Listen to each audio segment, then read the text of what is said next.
صلو علیہ وسلموا تسلیما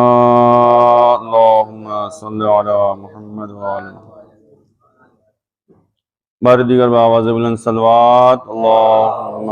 صلی علی محمد وعلی محمد۔ نماز جماعت کے سلسلے میں گفتگو ہوئی تھی ہماری اس سے پہلے دو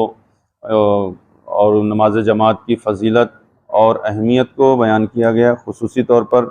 نماز جماعت اور خاص طور سے نماز کو اگر کوئی ترک کرتا ہے تو اس کا گناہ کیا ہے، تو وہ حدیث اور روایت کی روشنی میں جو ہے اس کو بیان کیا گیا۔ آپ جو ہے اسلام کی جتنی بھی عبادتیں ہیں اگر اس میں دیکھیں تو نماز جماعت کو مستحب مؤکدہ کہا گیا ہے، کہ تاکید کی گئی کہ جتنا ہو سکے انسان جو ہے اس نماز کو ادا کرے۔ اور اگر انسان بغیر کسی عذر کے نماز کو ترک کر رہا ہے، نماز جماعت کو ترک کر رہا ہے خاص طور سے، تو روایت میں وارد ہوا پیغمبر اسلام صلی اللہ علیہ وآلہ وسلم نے ارشاد فرمایا کہ گویا اس کی نماز قبول نہیں ہے اگر اس نے جو ہے نماز کو جماعت کے ساتھ جو انجام نہیں دیا، گویا اس کی نماز قبول ہی نہیں ہے اگر جماعت کے ساتھ نہیں پڑھا ہے۔ گویا اس کا مقام اس طریقے سے کہ اس نے خدا کو اہمیت نہیں دیا۔ یہ حدیث ہے کہ پیغمبر فرماتے ہیں کہ اگر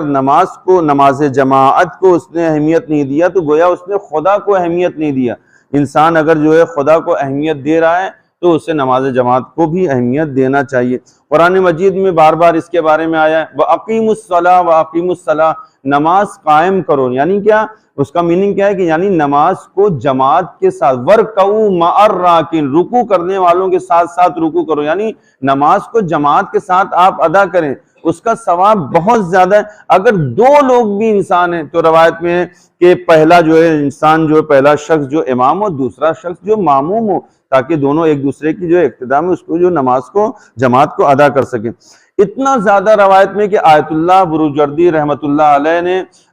ارشاد فرمایا ہے، حدیثوں کے ذریعے سے استناد کیا انہوں نے، وہ کہتے ہیں کہ میرا یہ عقیدہ ہے حدیثوں کو دیکھنے کے بعد کہ شروع میں جو دین اسلام میں نماز واجب ہوئی تھی وہ نماز جماعت کی صورت میں واجب ہوئی تھی۔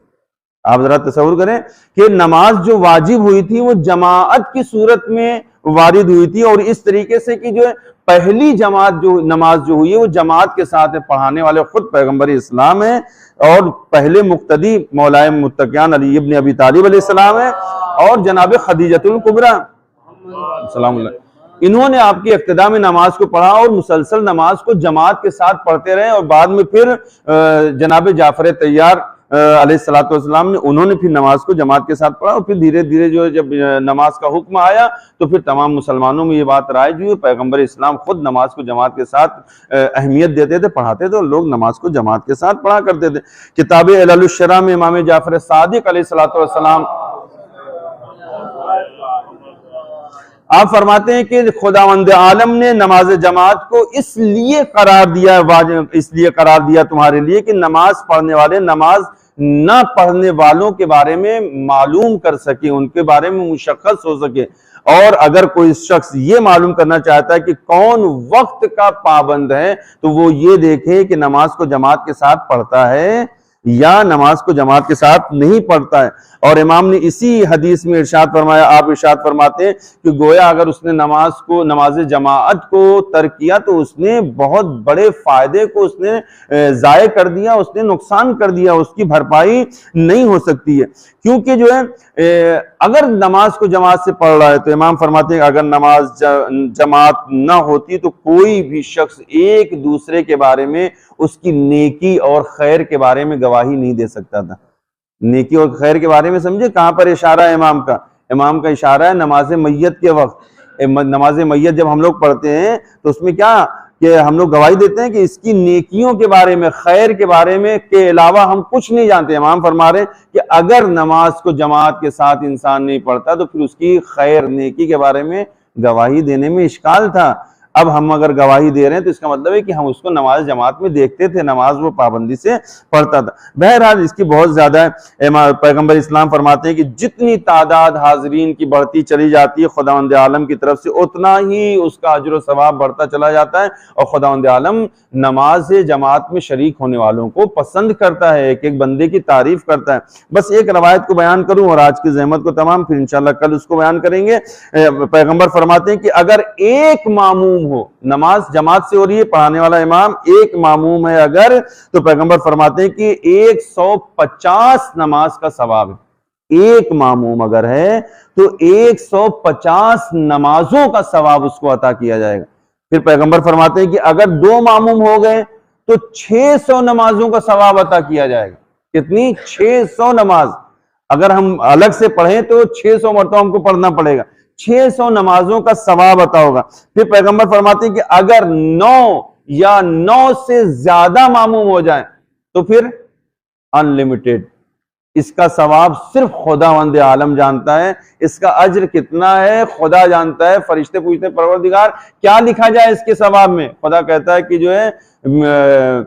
اس کے ثواب میں صرف یہ لکھ دو کہ جو ہے الی آخر، مطلب جتنا ثواب جو تصور کیا جا سکتا ہے اس کو عطا کیا جائے۔ اس کا علم صرف خداوند عالم کو ہے اور اس کا علم اور کسی اور کو نہیں ہے۔ یا اس کے علاوہ جو ہے جماعت کے ساتھ جو نماز ادا کی گئی ہے، نماز، ایک نماز کا ثواب، اب آپ یہ روایت کو دیکھیں، ایک حدیث کو دیکھیں کہ جو پیغمبر فرماتے ہیں کہ اگر ایک نماز کو اس نے جماعت کے ساتھ ادا کیا ہے، ایک نماز کو اگر اس نے جماعت کے ساتھ ادا کیا ہے تو گویا اس کا ثواب 40 سال تک اگر اس نے خانہ کعبہ میں فرادہ نماز پڑھا ہے تو اس کے برابر، یعنی 40 سال فرادہ خانہ کعبہ میں نماز پڑھنا اور ایک مرتبہ نماز کو جماعت کے ساتھ پڑھنا، آپ ذرا تصور کریں کتنا زیادہ ثواب اس کو نماز جماعت کا ہے۔ اور اسی ایک حدیث میں آخری جو ہے کہ بیان فرماتے ہیں کہ اگر اس کی اہمیت سمجھیں، حدیث کی اہمیت کو، نماز جماعت کی اہمیت کو، آپ فرماتے ہیں کہ اگر کسی عالم، یعنی واقعاً جو عالم ہے، عالم با عمل ہے، عالم دین ہے، اگر کسی عالم بعمل عالم دین کی ابتدا میں نماز کو پڑھا گیا ہے تو اس پڑھی جانے والی نماز جماعت گویا اس طریقے سے ہے کہ جیسے اس نے پیغمبر اسلام کی ابتدا میں نماز پڑھی۔ اب ذرا تصور کریں کتنا ثواب ہے، یعنی اگر کسی عالم جو واقعی عالم دین ہے اس کی ابتدا میں ایک نماز جماعت پڑھ رہا ہے، ادا کر رہا ہے، تو پیغمبر فرماتے ہیں گویا، امام فرماتے ہیں کہ گویا اس کی نماز کا ثواب اس طرح سے ہے کہ اس نے پیغمبر کے ساتھ ان کی ابتدا میں نماز پڑھی۔ اس سے بڑھ کر اور کوئی ثواب ہو سکتا ہے کہ انسان پیغمبر کی ابتدا میں نماز پڑھے؟ لہٰذا ہم کو نماز جماعت کو زیادہ سے زیادہ اہمیت دینا چاہیے، اپنے معاشرے میں عام کرنا چاہیے تاکہ لوگ اس کو اہمیت دیں۔ اور یقینی طور پر یہ پیٹنٹ حدیث ہے، معتبر حدیث ہے کہ جو پڑوس میں رہنے والے اگر وہ گھروں میں نماز پڑھ رہے ہیں تو نہ ان کی گواہی قبول ہے، نہ ان کی نماز قبول ہے، نہ ان کو عادل مانا جا سکتا ہے۔ نماز کو جماعت سے پڑھنے کا اتنا زیادہ، نماز جماعت انسان پڑھ رہا ہے تو اس کے فوائد بہت زیادہ ہیں۔ انسان خداوند عالم خود بخود، اگر انسان نماز کو جماعت سے پڑھ رہا ہے، خود بخود اس کے دلوں سے نفاق کو جو دور کر دیتا ہے۔ نفاق جو ہوتا ہے برائی جو جس کی وجہ سے انسان شرک کی طرف جاتا ہے، انسان کے دل سے خداوند عالم اس کے نفاق کو دور کر دیتا ہے۔ نماز کو جماعت سے اگر پڑھ رہا ہے تو خداوند عالم اس کے گناہوں کی مغفرت کر رہا ہے۔ نماز کو جماعت کے ساتھ اگر پڑھ رہا ہے تو سب سے پہلے اس کی دعاؤں کو مستجاب کرتا ہے۔ نماز کو اگر جماعت سے پڑھ رہا ہے قبر کی منزل کو آسان کرتا ہے۔ نماز کو اگر جماعت سے ادا کر رہا ہے تو خداوند عالم اس کو قیامت کی تمام تر سختیوں سے نجات دیتا ہے اور بہشت اس کے اوپر واجب قرار دیتا ہے۔ ملائکہ کی طرف سے جو اس کی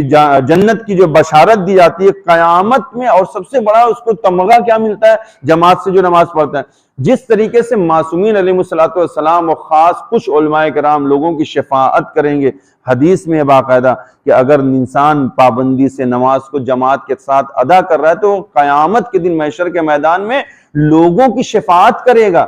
یعنی نماز کو جماعت سے پڑھنے والے کو حق حاصل ہے کہ وہ لوگوں کی شفاعت کرے۔ خداوند عالم اتنا پاور دے گا اس کو، اتنا پاورفل ہو جائے گا۔ لہٰذا اسی لیے جو ہے پیغمبر نے فرمایا کہ جتنے قدم بڑھتے ہیں نماز جماعت کے لیے، گھر سے نکلا نماز کو جماعت پڑھنے کی نیت سے، ہر قدم کے بدلے میں 70,000 نیکیاں لکھی جاتی ہیں، اور خداوند عالم 70,000 فرشتوں کو بھیجتا ہے اور اس سے کہتا ہے کہ اس کے لیے دعا کریں، مغفرت کریں، اور جب اس کا انتقال ہوتا ہے تو وہ 70,000 فرشتے اس کی قبر میں آتے ہیں اور اس کے مونس و ہمدم اور غمخوار ہوتے ہیں اس کی ہیلپ کے لیے۔ تو لہٰذا جو ہے